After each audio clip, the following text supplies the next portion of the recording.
Hi, I'm Debbie Georgatos. Welcome to my show, America, Can We Talk? Today, we're going to talk about the Palestinians and Israel, President Trump's Middle East peace plan, and Frank Gaffney is joining me, and the GOP Treacherous trio on the impeachment. And I'll tell you why these stories matter to you. Stay tuned.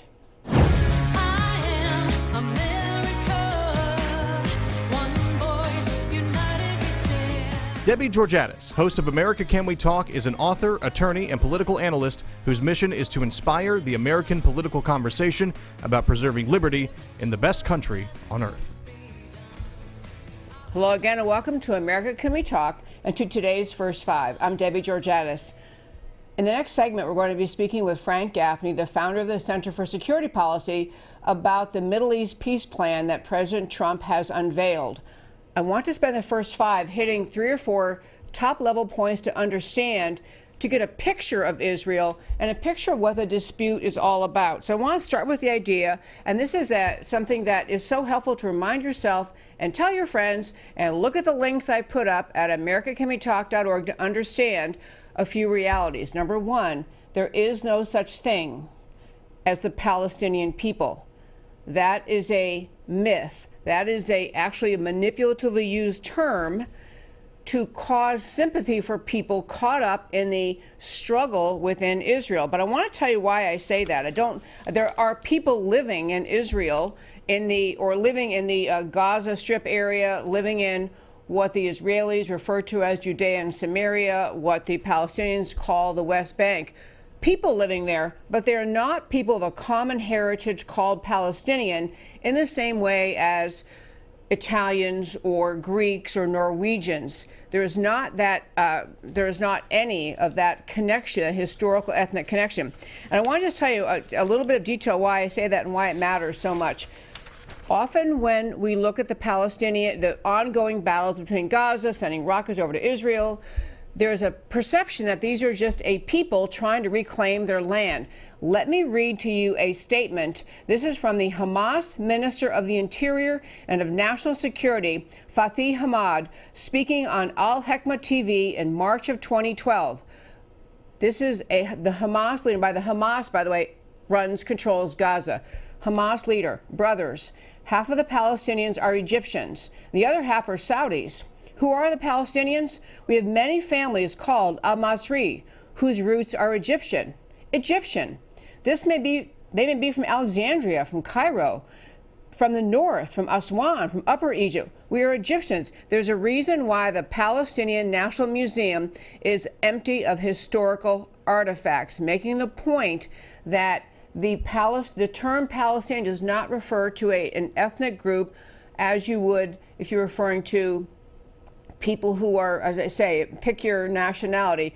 The Palestinian is a conjecture, a created term, and the reason it matters is because the term is used to manipulate thought about whether or not these people have a right to this land. But it's not a people. That's number one. No such thing as a Palestinian people. Next, there was a statement by an Arab historian, Abad al-Ghani, admitted on official Palestinian Authority television, November 1st, 2019, makes a long statement basically saying the same thing. The people being called the Palestinians are not a people. More importantly, in fact, to really get to this point of why this matters and understanding the conflict in Israel, the term Palestine was not created to be the land of the Palestinian people like Italians have the land of Italy. The term Palestinian was actually created millennia ago, very quickly. Roman conquerors destroyed, now let me back up from even that, the Bible times. So Jesus, we start the calendar over. But 2,000 years before Jesus, the Jewish people were in this area of the world we now call the State of Israel. We have the Jewish history and the stories of the Bible dating back till then, 2,000 years before Christ. Then we have in the year 70, the year 70 after Jesus was on earth, you have the Roman conquerors destroyed the Holy Temple in the year 70. Romans drove the remaining Jews out of Israel in the year 135 to extinguish the Jewish bond from the land for all forthcoming eternity, to prevent yet another Jewish return to Israel from exile, as had happened only 70 years earlier after the Babylonian expulsion in 586 BC. The Romans changed the very name of the land to identify it with the pagan biblical peoples. They changed it to the word Philistines. Understand, this word Palestine has been used to manipulate sympathy and generate a false perception that the Palestinians in the middle of this conflict with Israel today have been in this land for a long time and have an ethnic commonality. They don't. There's also Hamas that controls the Gaza Strip. Basically, this is my other big point I want to make. Two other points, and we'll get to our wonderful friend Frank Gaffney. One is, when you hear about violence in the UK, in Western Europe, you hear about jihad. We've talked about in our show many times. Jihad is violence committed in the name of Islam to spread Islam by force. It is compelled or required by the Quran, by the teachings of Islam. Devout Muslims are supposed to spread Islam via jihad. So you hear the term jihad. When we hear about violence in Israel, we think, oh, this is the Palestinian-Jewish conflict over land.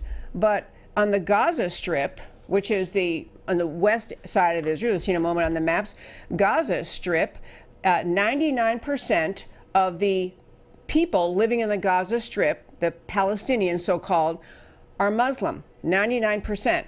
In the other concentrated area of Arabs in Israel who are not part of the Jewish state, in the West Bank or Judea, Samaria, 85% are Muslim. You need to think of the rockets being launched from the Gaza and the attacks committed on Jews from Gaza and from the West Bank. Think of it as jihad. It is action taken in the furtherance of the goals of Islam. And Hamas has not denounced these goals. It runs Gaza Strip. Neither have the Palestinian or the PLO, which plays around with words, but they have it. Now to the maps.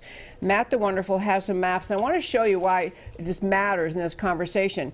Matt, if you can bring up the first map, which is the Middle East. I called it Clip 1, the Middle East. And I don't know how well you can see that picture. If you're just staring at that picture on your screen and you see in the very center of it, there's that large body of land, that's Saudi Arabia. So Saudi Arabia, and then you look up kind of toward the top left, you can see the Mediterranean Sea, you can see Israel, a tiny little dot. Israel, slightly larger than the state of New Jersey. Israel surrounded by Turkey, Syria, Iraq, Iran, Saudi Arabia, Sudan, Egypt, Jordan, Lebanon, all Muslim countries.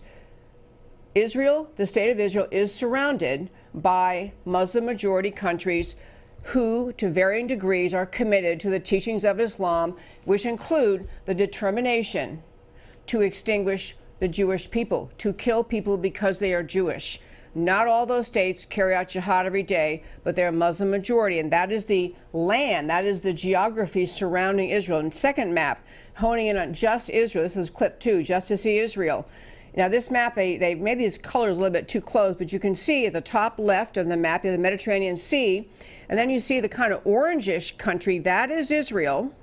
That's Israel. And if you see within, so that to the right of that, to the right of Israel, more brown, you can see Jordan. But the Israel part, you see the gray area.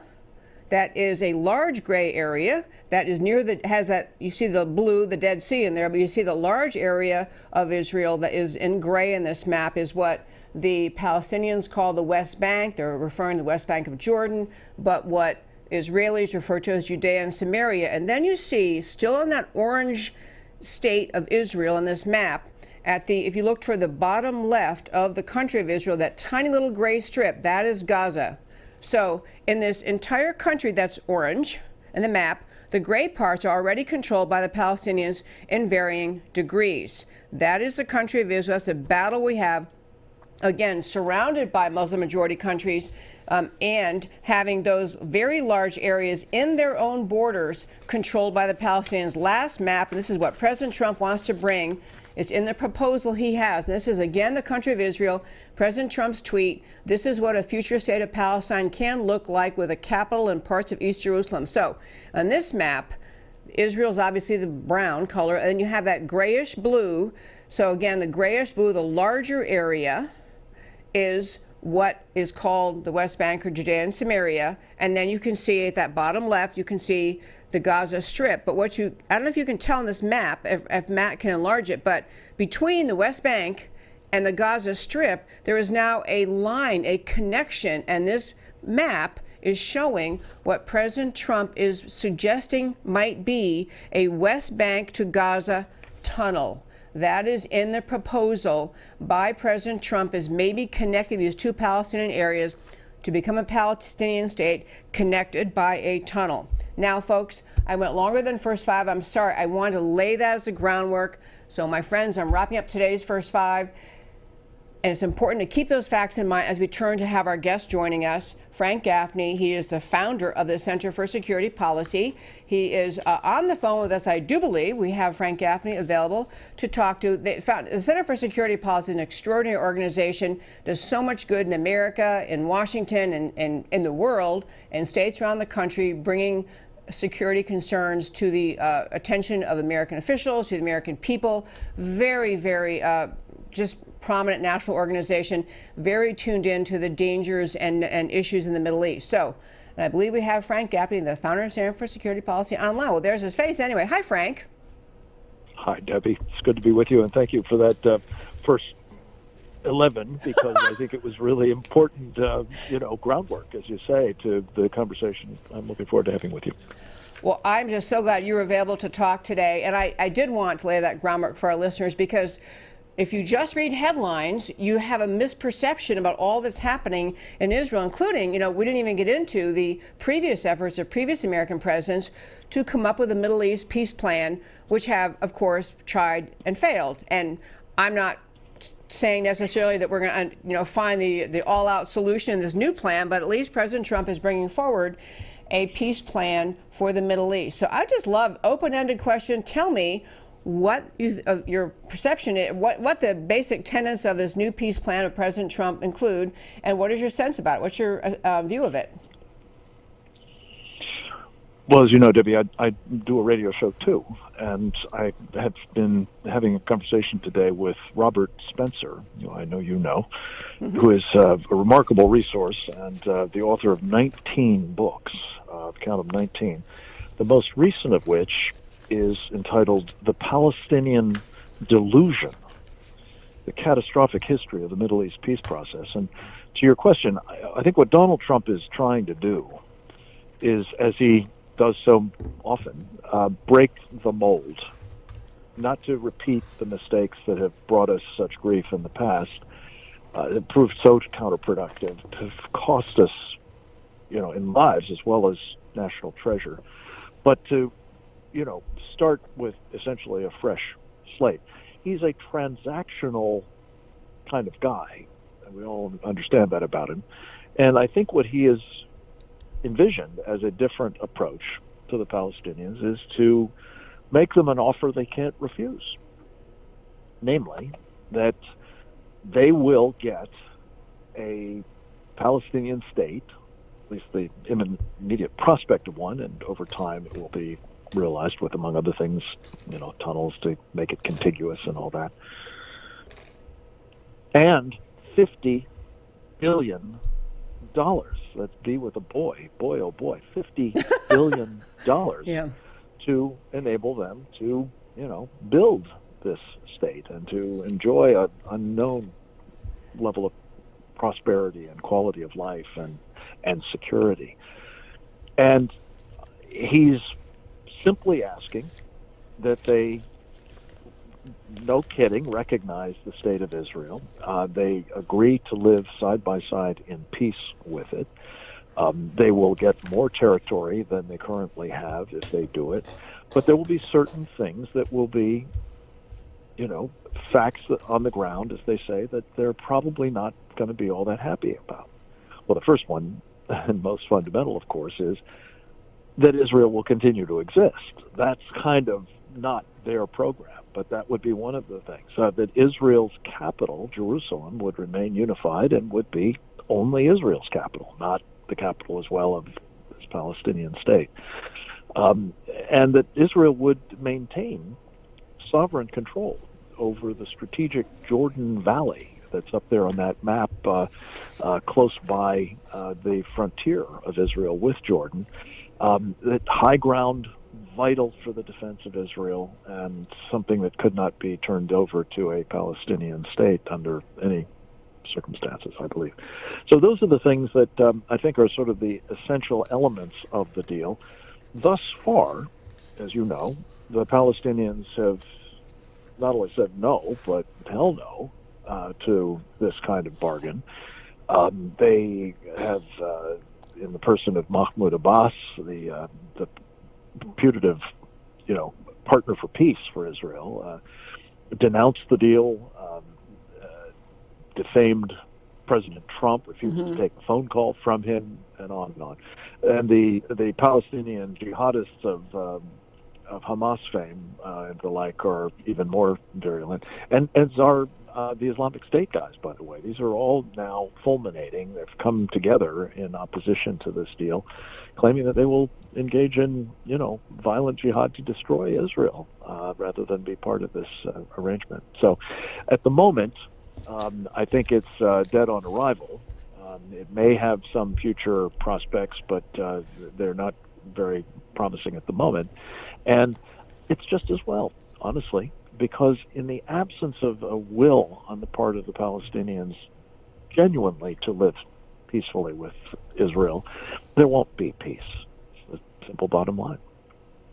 It's amazing you mentioned that book, Frank, because I actually have it here. I was going to show it to her. I thought I might have gone over my first 5, closer to 10, so I cut it out. But I wanted just a little. I'll show our listeners. This is the book that Frank Gaffney is referring to, and I really do encourage you, if you want to understand in depth the history of the negotiations, the parties, the efforts in the Middle East. The book, again, is by Robert Spencer, The Palestinian Delusion, The Catastrophic History of the Middle East Peace Process.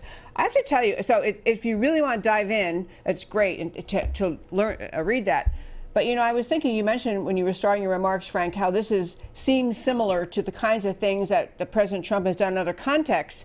He's really, the term isn't quite calling their bluff, but he's really forcing the leaders of the, Mahmoud Abbas and the Palestinian people, which don't really exist, but the Palestinians in Israel, he's forcing them to basically say, even given money and a real state, and I believe he also offered an embassy in there, and President Trump did as part of the deal. Eventually, if we have a two-state solution, President Trump is kind of showing the world the problem that's been the problem since the start. The Palestinians do not want peace with Israel. They can't accept it. They just cannot let go of their determination to destroy Israel. Yeah, this is true, unfortunately, not just of the Palestinians. This is true of all of the Muslims who embrace what I think is best defined as Sharia supremacism. It teaches that you should hate the Jews. It teaches that you must force them to submit or simply kill them. You certainly are not going to recognize that they have control over territory that once was Muslim.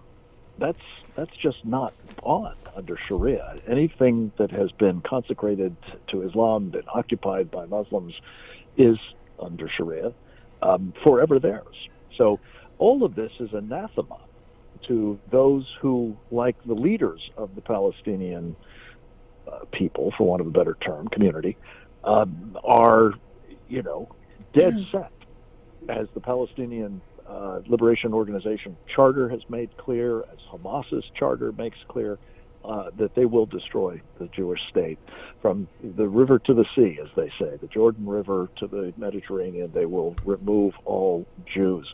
And here's the bottom line for me, Debbie, is that that may not be the view of a lot of Palestinians. I have the feeling it's not. I think that probably there are considerable numbers of Palestinians who would take the money in a minute and the opportunity to lead a decent life and to have, a sovereign nation of their own, more or less. But they don't have any power.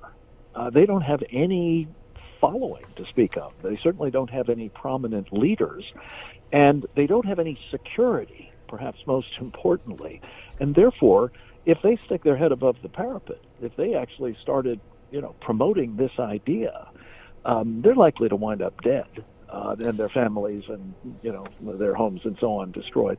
So this is the trouble. We are dealing with enemies of not only Israel but the United States, who have effectively absolute control over people who may or may not agree with their rejectionism, but rejectionism is going to be the state of affairs, I think, for the foreseeable future.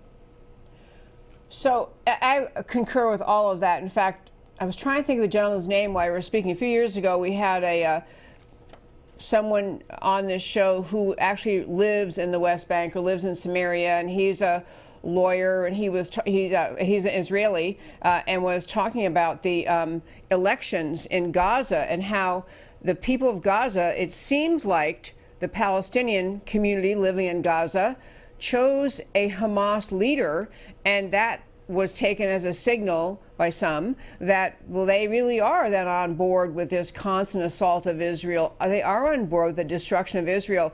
But even then, that most recent election in Gaza, this lawyer from West Bank was saying Jewish Israeli lawyer whose job it was actually to prosecute terrorism there, but he was saying they had no good choice on their ballot, and many Palestinians were begrudgingly supporting the Hamas. So I do think, and I feel for those people, because I do think people in the Gaza Strip area, in Judea and Samaria, or the West Bank, whatever you want to call it, there are many of them that do want to just live their lives, and they are not able to do that because of the tenacity, the determination of the leaders of Hamas and PLO to say, no, we're going to stick with our radical version, our Sharia supremacism, our jihad. We're never going to let it go. But at least I think, I want to get at what you think President Trump will gain by having proposed this, but I at least think he may have gained some communication to those people. America is trying to help you here. You see that you don't want to live under this. You like a better life, but your leaders won't let you. I wonder if he's working a little wedge between some of the Palestinians in Gaza and the West Bank, between them and their leaders. What do you think about that? Well, that's one possible explanation for it. I think another is, as you said earlier, Debbie, simply to demonstrate that the problem fundamentally is the Palestinians, that they can't accept yes. They can't take a very attractive deal, far more attractive than, frankly, I think is warranted. But there it is. He's trying to exhaust the possibilities of some sort of negotiated settlement, because at the end of the day, one party does not want that. Period. And as long as that's the case, I think what he's bought himself, hopefully, is an opportunity not to persist, as his predecessors did endlessly, in the notion that the most important factor in the entire Middle East is whether the Palestinians will agree to make peace with the Israelis. For most of the other people and countries in the Middle East, they honestly don't give a fig about the Palestinians. They actually, more often than not, perhaps they'll exploit them, and certainly have as a political issue. But they have great contempt for them, disdain, and disregard. So the world has moved on effectively, and it seems to me that where we are at the moment is we have a situation on the ground where the Palestinian people who are happiest and most secure and living the highest quality of life are Palestinians who live in Israel. Yes. And despite all of these claims about an apartheid state and so on, they know full well that it's a lot better on that side of the line than it is being a Palestinian in these communities. Not because they are being occupied or oppressed by the Israelis, but because they're being oppressed by and brutalized by their own so-called leaders. And by the way, I just have to say, I can't even remember when Mahmoud Abbas last had actually any kind of standing as a leader of the Palestinians. He was elected, whatever it was, 10, 12 more years ago, perhaps, and he certainly has long since run out of whatever mandate he had electorally. He just continues to hold on to power. And to say nothing of what the people of Gaza are subjected to by Hamas. So it is a deplorable situation. I think the president is right to want to try to make it better, but you can only do so much, especially if you're determined, as he is, and rightly so, not to endanger our most important ally in the Middle East, a nation that shares our values and that is a very important bulwark in our own defense in that dangerous part of the world. Absolutely. Love all those points. I'm going to hit three quick things. One is in Israel, and I've mentioned this on the show before, but in Israel, the parallel of our Congress is their Knesset, their elected body. There are members of the Knesset who are Arab Muslims. And people... Yes, indeed. Yeah. So members of the Supreme Court who yes. are Arab Muslims. Yeah, so they have in Israel an actual country much more like ours in America, where everyone's allowed and everyone's welcome and everyone can participate in government and run for office. So Israel has that, which is really to its great credit. Second point is, often when there is discussion about the tension between the Palestinians and the Israelis, there's the argument, well, it has to do with territory. If Israel would just cede this territory, give this territory, they're only sending rockets over or attacking other ways because of territorial disputes.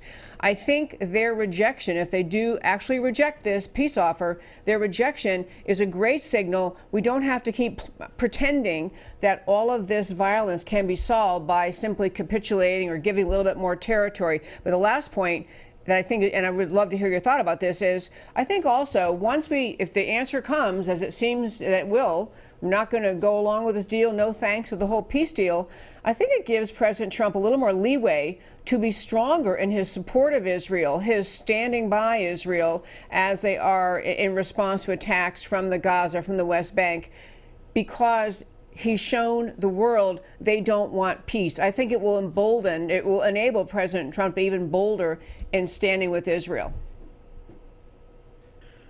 Yeah, I think that's right. I hope so. And he has been very bold on behalf of Israel. He moved the embassy to Jerusalem.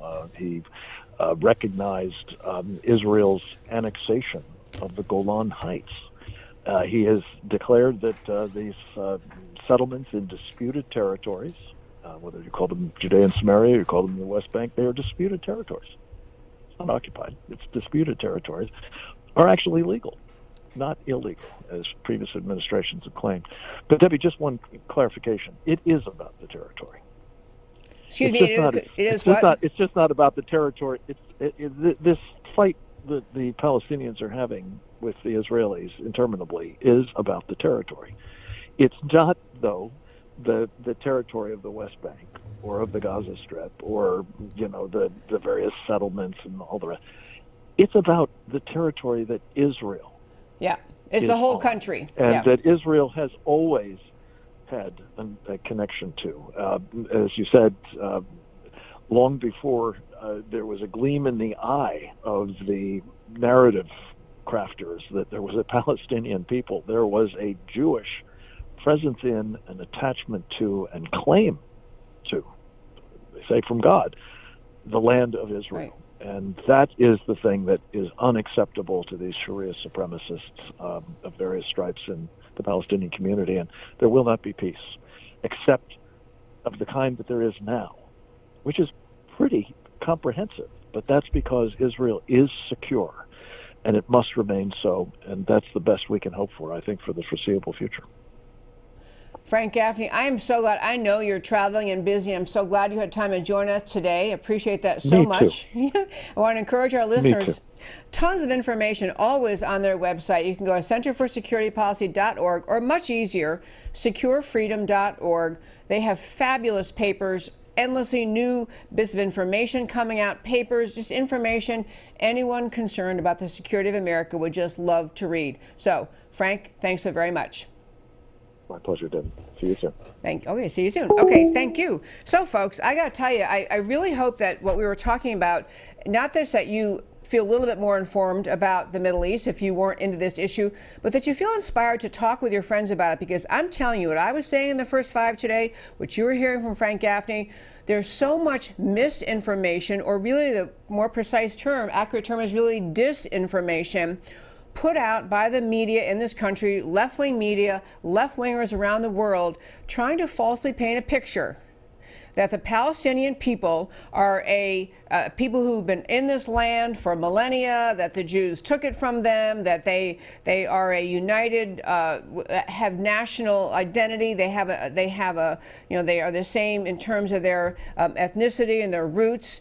These are people who are living in various areas of Israel, who adhere largely to the teachings of Islam and the notion that they are compelled to, as Islam teaches, as the Quran teaches, as Islamic schools around the world teach, as Muhammad, the founder of Islam, taught, devout Muslims are instructed, compelled to kill Jews, to hate Jews, to never make alliances with them, to never live in peace with them.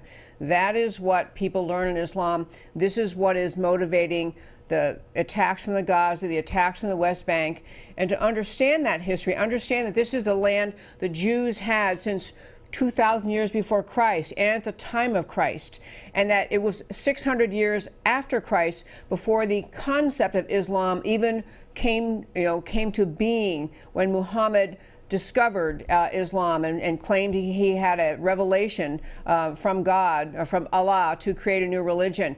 This area that's in dispute has long been in the hands of and lived upon and been for millennia the land of the Jewish people. And as President Trump goes forward, and I think all the things that Frank Gaffney was saying is correct. I think as President Trump is he's giving the Israelis, it's a tough deal for them to agree that they're going to make a connection and a real Palestinian state.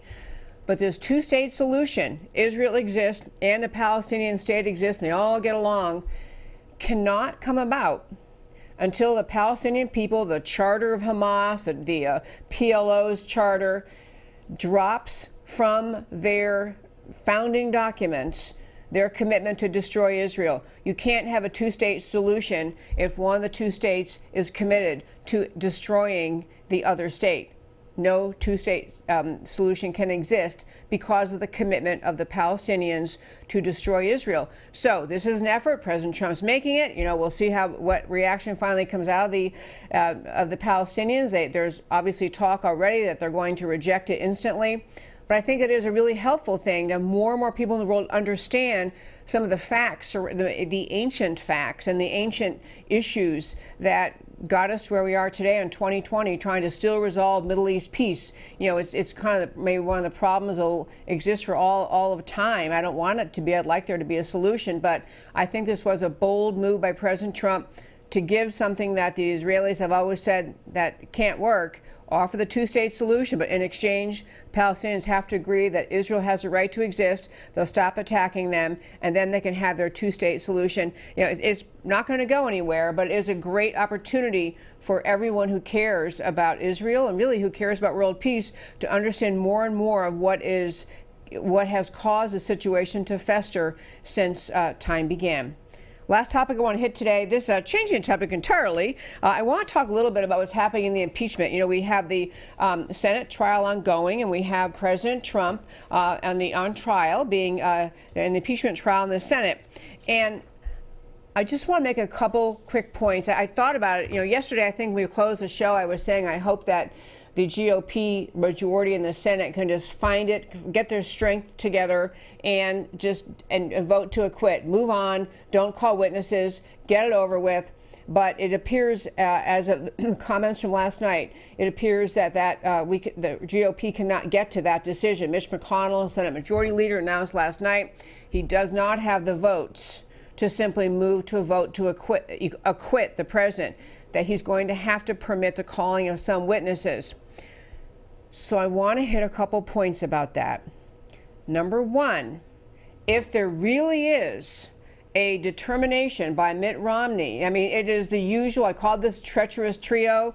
You probably already know who that is, but Senator Mitt Romney of Utah, forever a thorn in President Trump's side.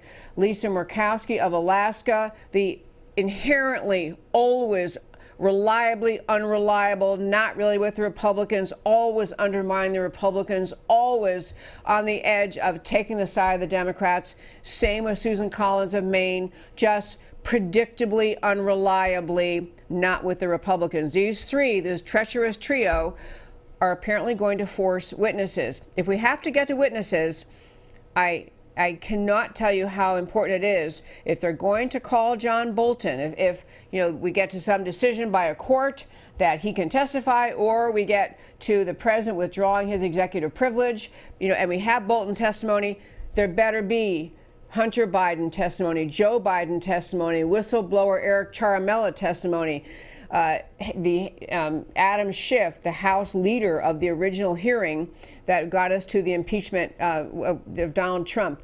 We have to, and a long list of other people.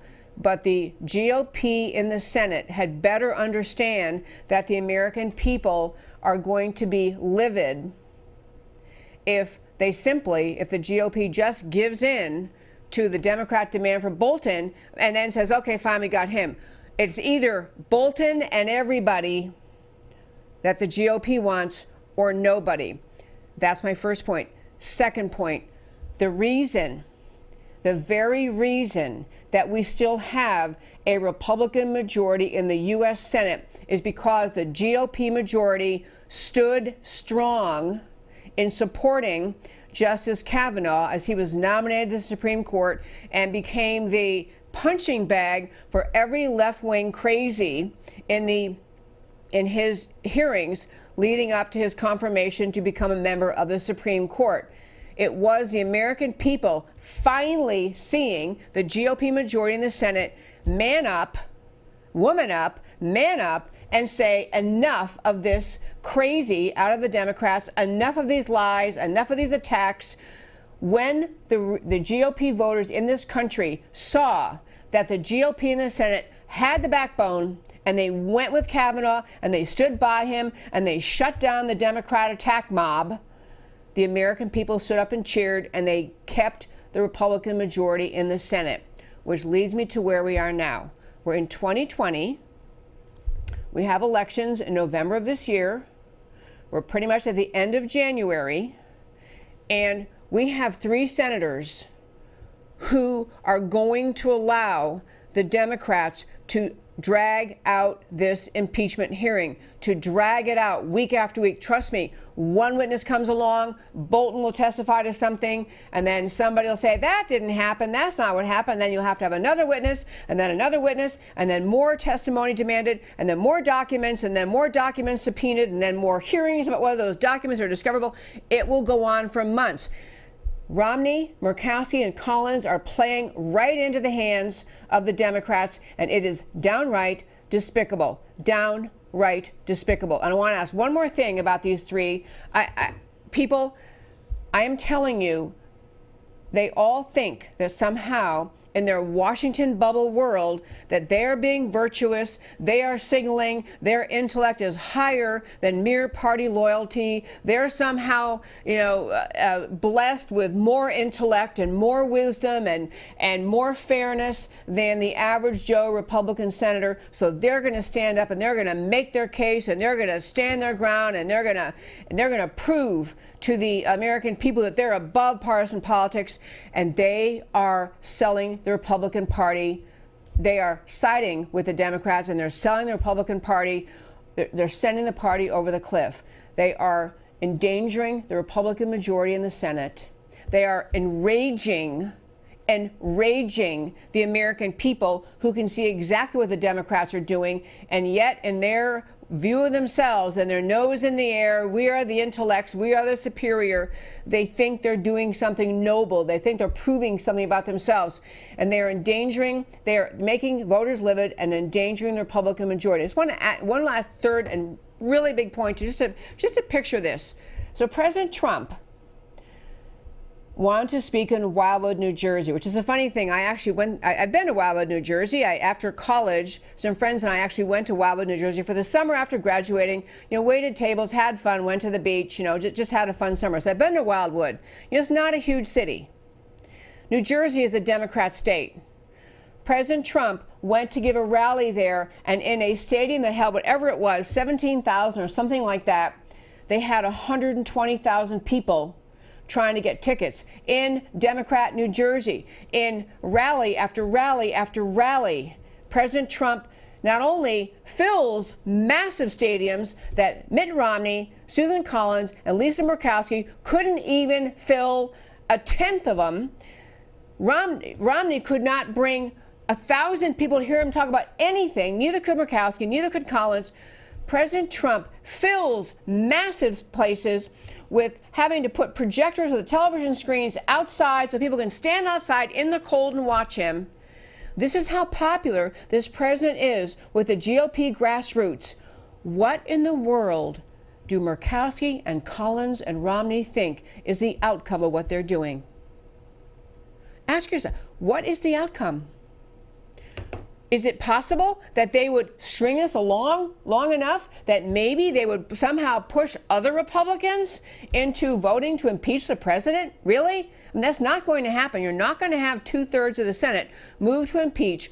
All they will do is give the Democrats, whoever their final candidate is, and by the way, again, it's going to be Hillary Clinton, but give the Democrat candidate more headlines, more ammo, more commercial information, more ammo to put out in commercials, on their websites, everywhere. That's what they are doing. They are loading the left with campaign ammo against President Trump. And for what cause? For what reason?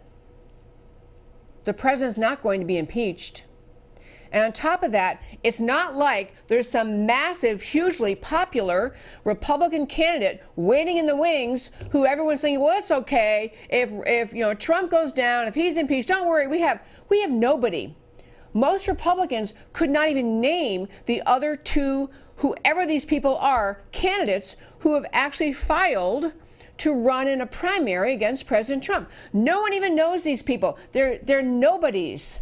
We have no one in the wings. We have President Trump massively popular, and not just with Republicans. A lot of these rallies, they have information from people who buy tickets, and these people who buy tickets in some rallies, over half of them are not even registered Republicans. We have a president returning this country to its strength, its founding, its goodness. We have millions, we have masses, can't wait to turn out to listen to him at rallies. And these three, the treacherous trio, think somehow they are standing on higher ground, standing on principle. They are shooting themselves in the foot. They are hurting the president's re-election campaign.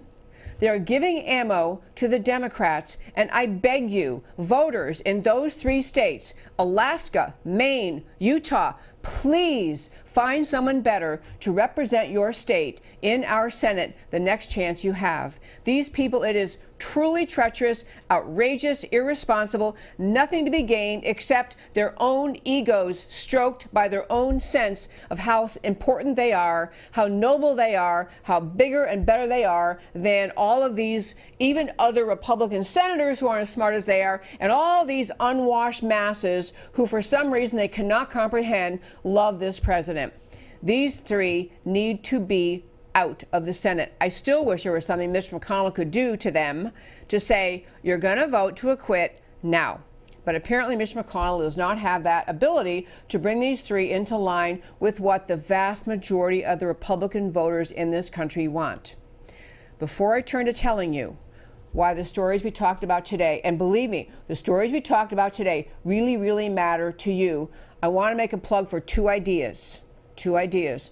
One is that shows like mine, podcasts, shows that are out there speaking the truth about America, speaking the truth about the Israeli peace plan and the national security and immigration and our military strength, the stories we talk about in the show, these stories are vital for people in America to understand. Shows like mine, unfiltered and unfettered by left-wing media, are doing a wonderful service. Not just me personally, but shows like mine doing a service, bringing truth to America. If you love this show, and I hope you do, I thank you for all the amazing emails I get, and you're welcome to email me, americacanwetalk@gmail.com, americacanwetalk@gmail.com. I urge you to consider doing two things. One, go to my website, americacanwetalk.org, hit subscribe to my once weekly newsletter, comes out on Fridays, gives links to every show topic we had during the week. It's a great way to catch up on the show on Friday or over the weekend, and it's a great way to share the show. Please do that. And second, understand this show is being censored and interfered with by social media. I can see things that are happening to our show because the left-wing conglomerate that runs social media, the Googles, the YouTubes, all of these characters, do not want the conservative message to be spread. If you value what I'm saying, please consider supporting the show. You can support the show by making a one-time donation or a recurring donation, again at my website, americacanwetalk.org. On the very homepage, hit donate, make a contribution. The contributions you send to me, I will use for marketing techniques that will allow the show to keep on growing, and it is growing, by the way, it's doing great. Will allow the show to keep on growing in ways the social media, big tech censors cannot stop. That's why I need your help. I would so appreciate it if you can support this show. And also, any way you can support the show on social media is deeply appreciated. Like the page, share the page, follow me on Twitter, subscribe on YouTube. Everything you can do helps this show to grow. And now, I'll tell you why the stories we talked about today matter to you. To start the show today, we talked about the story of the Palestinians and Israel. Basic truths must be understood before evaluating any plan, including President Trump's plan. There is no such thing as a Palestinian people as an ethnic or historic group. There are people who live in an area the Brits tagged as Palestine when they were working on the Middle East map. And the Romans named the land for the Philistines after driving the Jews out of Jerusalem in 135 AD, after the Jews had been there for thousands of years. The Gaza rioters and the rocket launchers, the so-called Palestinians, are jihadists. Jihadists are carrying out Quran-authorized killing of Jews. They're not content with anything less than extermination of Jews and the Jewish state. So long as Palestinian authorities are beholden to jihadists, there will never be peace. Two states will never work if one state is committed to the extermination of the other. Trump deserves credit for leading and demanding demilitarization of Hamas, but very unlikely to lead to a peaceful two-state solution. And the GOP treacherous trio and impeachment. Prolonging of the Senate trial is the Democrats' goal. Keeping the story alive in the mainstream media, using drip, drip, drip of innuendo and rumor to make Trump look bad. The rhino grandstanders, Collins, Murkowski, and Romney are playing right into Democrat hands. Romney's vindictiveness toward Trump has revealed him as so petty, he either doesn't know or doesn't care. He is a small man. There are no witnesses to a presidential crime because there is no crime. Biden's corruption in the Ukraine is deep and broad and obvious. Trump should have required investigation of Biden's corruption in the Ukraine.